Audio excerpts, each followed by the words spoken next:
આજે આપણે હેલ્ધી અને ક્રિસ્પી પણ એવી અને ખાવામાં ટેસ્ટી પણ એવી મેથીની અને ઘઉંના લોટથી બનતી ક્રિસ્પી મેથી પૂરી બનાવીશું. આ પૂરી ચા સાથે ખૂબ જ સરસ લાગે છે. તો એના માટે થઈને મેં એક કઢાઈ લીધી છે. તેમાં આપણે થોડું તેલ નાખીને એક બાઉલ જેવી મેથી છે તેને સેલો ફ્રાય કરી લઈશું. એટલે મતલબમાં થોડીક ફ્રાય કરી લઈશું થોડા તેલમાં. ત્યારબાદ મેં એક મોટો વાટકો ઘઉંનો લોટ લઈ લીધો છે.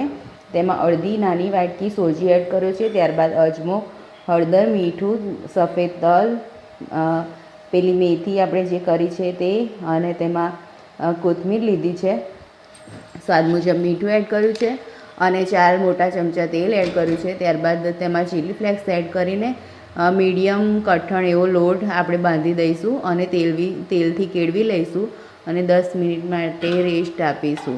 આ રેસ્ટ આપ્યા બાદ આપણે એના મીડિયમ સાઇઝના 5-6 લુવા બનાવી લઈશું.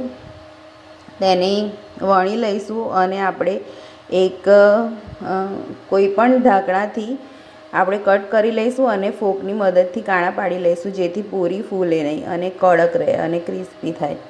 આ રીતે મેં બધી જ પૂરીઓ વણીને બનાવી લીધી છે. ત્યારબાદ આપણે તેલ લઈશું. તેલ મીડિયમ ગરમ હોય તેવું લઈશું અને ત્યારબાદ આપણે એને એક બાદ એક તેલમાં નાખીને ક્રિસ્પી થાય એવી રીતે ફ્રાય કરી લઈશું. તો તૈયાર છે મેથી પૂરી.